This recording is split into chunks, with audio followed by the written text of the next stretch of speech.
Monsoon केरळमध्ये दाखल, तर भारतीय हवामान विभागाने दिली माहिती। हवामान विभागाचा केरळमधील अनेक जिल्ह्यांमध्ये ऑरेंज आणि येलो अलर्ट जाहीर, तर महाराष्ट्रात 10 जूनपर्यंत मान्सूनच्या आगमनाची शक्यता। आज कोकण किनारपट्टीवर जोरदार पावसाची शक्यता, हवामान खात्याचा अंदाज। तर मुंबई, रायगड आणि सिंधुदुर्ग जिल्ह्यामध्ये पावसाचा अंदाज, तर उर्वरित राज्यामध्ये वादळी पावसाचा येलो अलर्ट जारी। घाटमाथ्यावर सुद्धा पावसाचा जोर राहण्याची शक्यता। विदर्भातील काही जिल्ह्यांमध्ये येत्या 24 तासात वादळी वाऱ्यासह तुरळक पावसाचा अंदाज। मात्र तापमानात चढउतार पाहायला मिळणार असून उकाड्याचा त्रास कायम राहणार असल्याचाही अंदाज। तर बुधवारी ब्रह्मपुरीमध्ये राज्यातील सर्वाधिक 44°C तापमानाची नोंद। पुण्यातील पूरस्थितीवर लक्ष ठेवण्यासाठी आता मुळा मुठा नदीच्या काठावर 100 CCTV बसवले जाणार। 30 जूनपर्यंत हे काम पूर्ण करण्यात येणार, पालिका प्रशासनाने दिली माहिती। लातूर जिल्ह्यातल्या उदगीर या भागामध्ये मान्सूनपूर्व पाऊस, अचानक आलेल्या पावसाने शेतकऱ्यांची तारांबळ। गेल्या 3 दिवसांपासून संध्याकाळी दररोज पावसाची हजेरी। जळगावच्या मुक्ताईनगरमध्ये वादळी वाऱ्यांमुळे मोठं नुकसान, आमदार चंद्रकांत पाटलांनी अधिकाऱ्यांसह नुकसानग्रस्त भागाची पाहणी केली। नुकसान झालेल्यांना तातडीने भरीव मदत करण्याचेही दिले आदेश। सोलापूरमधील करमाळा तालुक्यात वादळी वाऱ्याचा तडाखा, करंजेमध्ये महावितरणचे 5 विजेचे खांब कोसळले। सुदैवाने या घटनेमध्ये कोणतीही जीवितहानी नाही, त्यामुळे मोठा अनर्थ टळला। ठाण्याच्या शहापूर तालुक्यातल्या कसारा गावामध्ये तीव्र पाणी टंचाई, तर 40,000 लोकसंख्या असलेल्या ग्रामपंचायतीमध्ये पाणी पुरवठा करणारा बंधारा कोरडा। मोखवणे, कसारा या ग्रामपंचायतीमध्ये पहिल्यांदाच पाणी पुरवठा बंद झाल्यामुळे महिलांची पाण्यासाठी भटकंती। नंदुरबारच्या धरणातील पाणीसाठ्यामध्ये 15 दिवसात आता 5% घट, पिण्याच्या पाण्यासह शेतीच्या पाण्याचा प्रश्न अधिक गंभीर होण्याची भीती। तर नागरिकांनी पाण्याचा वापर काटकसरीने करण्याचेही आवाहन। माजलगाव धरणामध्ये केवळ 22% पाणीसाठा शिल्लक, धरणातून 2 मोठ्या शहरांसह अनेक गावं, वाड्या आणि वस्त्यांना पाणी पुरवठा। गेल्या एका महिन्यामध्ये मोठ्या प्रमाणात धरणाची पाणी पातळी खालवली आहे, त्यामुळे ग्रामस्थांच्या चिंतेत वाढ। जळगावच्या शेळगाव बॅरेजमध्ये पावसामुळे 70% जलसाठा, तर तापी, मोर आणि वाघूर नद्यांमध्ये मुबलक पाणी, त्यामुळे परिसरातील भूजल पातळी आता कायम असून उन्हाळ्यात सुद्धा नद्यांचं सौंदर्य खुललं। आगामी पावसाळ्यामध्ये 100% जलसाठा करण्याचं प्रशासनाचं नियोजन। नागपूर पालिका आणि OCW तर्फे आता निकामी पाणी मीटर विनामूल्य बदलण्याची मोहीम राबवली जाणार। ग्राहकांना व्हॉट्सअॅपवर पूर्वसूचना दिली जाणार असून सर्वांनी मोबाईल क्रमांक अद्ययावत करण्याचे पालिकेचे आवाहन। कोल्हापुरात रासायनिक खतं मिळवण्यासाठी शेतकऱ्यांना आता ऑनलाईन बुकिंग करावं लागणार। कोल्हापूर जिल्ह्यामध्ये राबवला जातोय राज्याचा पायलट प्रोजेक्ट, तर फ्रेमवर्क फॉर फर्टिलायझर सेल या ॲपमध्ये बुकिंग करावं लागणार। नाशिकमध्ये शासकीय कांदा खरेदीतील जाचक अटी शिथिल, तर कांदा खरेदी दरामध्ये ₹3.45 वाढ। कांद्याचा दर हा ₹15.80 प्रति किलोवर। शासनाच्या निर्णयानंतर सुद्धा शेतकऱ्यांकडून ₹25 प्रति किलो दराची मागणी कायम। जळगावच्या चाळीसगावमध्ये कांद्यांची आवक सध्या घटल्यामुळे दरात मोठी वाढ। कांद्याला ₹1,500 प्रति क्विंटल पर्यंतचा भाव मिळत असल्यामुळे शेतकऱ्यांना दिलासा। हिंगोली जिल्ह्यामध्ये अधिक मासात वांग्याची मागणी आता घटली आहे, तर वांग्यांची मागणी नसल्यामुळे वांगे पिवळे पडण्यास सुरुवात। मागणी नसल्यामुळे वांगे शेळ्यांना खाऊ घालण्याची शेतकऱ्यांवर वेळ।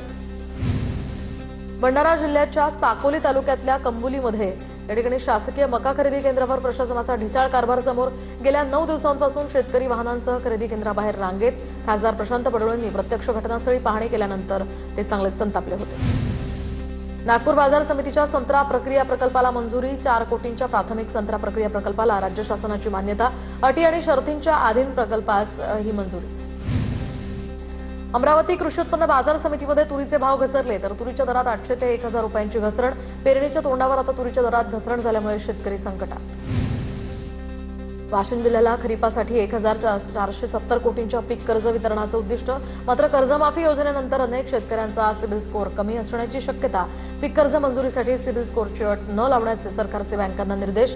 पीक कर्ज वाटपामध्ये अडथळे निर्माण केल्यास बँकांना कारवाईचाही इशारा। पुण्यातील राष्ट्रवादी काँग्रेसचे उमेदवार विक्रम काकडेंनी अजित पवारांना श्रद्धांजली वाहिली, तर अजितदादांच्या निवासस्थानी जाऊन प्रतिमेला पुष्पहार अर्पण केला। विधान परिषद निवडणुकीतील अर्ज माघारीच्या शेवटच्या दिवशी अहिल्यानगर कार्यालयामध्ये मोठा गोंधळ। अर्ज माघारीवरून भाजपचे कार्यकर्ते आणि अपक्ष उमेदवार समोरासमोर। अपक्ष उमेदवार दत्तात्रय पानसरेंचं जिल्हाधिकारी दालनासमोर ठिय्या आंदोलन। बुलढाणा जिल्हाधिकारी कार्यालयामध्ये तरुणाचं अनोखं आंदोलन, तर ओम गायकवाड या तरुणानं डफ्फे वाजवत पैसे उधळले। चिखली ते जाफराबाद या रस्त्याचं काम उत्कृष्ट दर्जाचं असल्याचा आरोप। सार्वजनिक बांधकाम विभागाच्या अधिकाऱ्यांवर सुद्धा कारवाईची या तरुणाची मागणी। बुलढाण्यामध्ये लोडशेडिंग विरोधात स्वाभिमानीचा मशाल मोर्चा, वडजी सबस्टेशनवर शेतकऱ्यांचं ठिय्या आंदोलन, लोडशेडिंग तात्काळ बंद करून वीज पुरवठा सुरळीत करण्याची यावेळी मागणी. माढा तहसील कार्यालयाबाहेर 70 वर्षीय शेतकरी महिलेचं तहसीलदारांच्या लेखी आश्वासनानंतर उपोषण मागे, तर शेतातील बांधावरून झाडं तोडणाऱ्यांवर कारवाई व्हावी यासाठी हे आंदोलन सुरू होतं.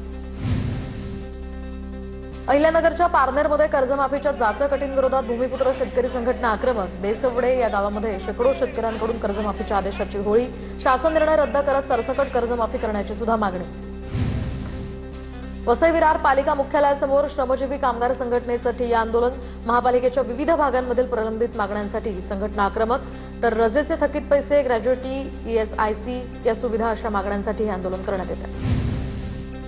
आमदार दिलीप लांडेंनी मिठी नदीचं काम थांबवलं. मिठी नदीच्या सफाईचं काम न झाल्यामुळे लांडे आक्रमक. पावसाळ्यापूर्वी मिठी नदीचं काम पूर्ण नसल्यामुळे काम थांबवलं असल्याची प्रतिक्रिया. लातूर जिल्हा पोलिसांच्या अभिनव उपक्रमातनं शेतीवादाची 663 प्रकरणं सामोपचारानं मिटली.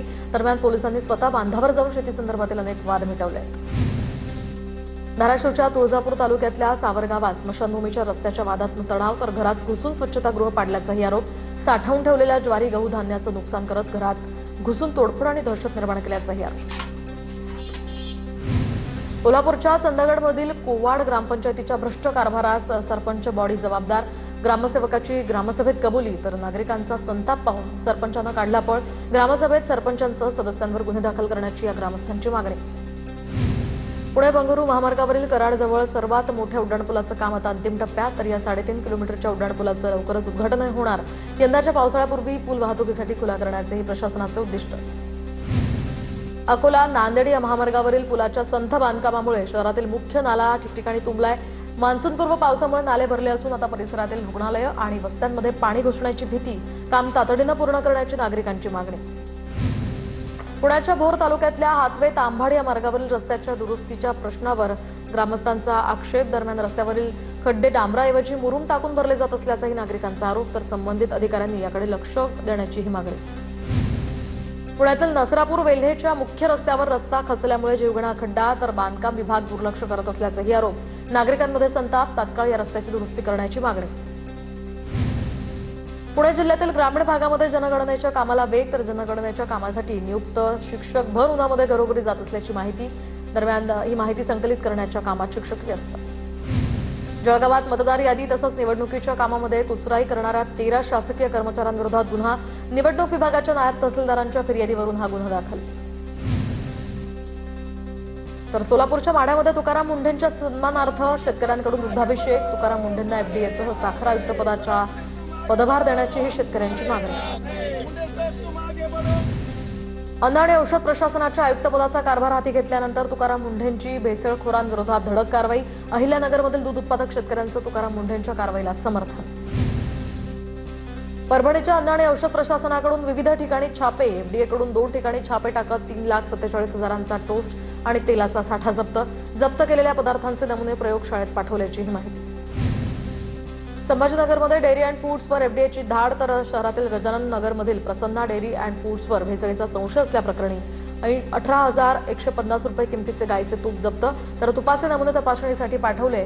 अहवालानंतर कारवाई होणार.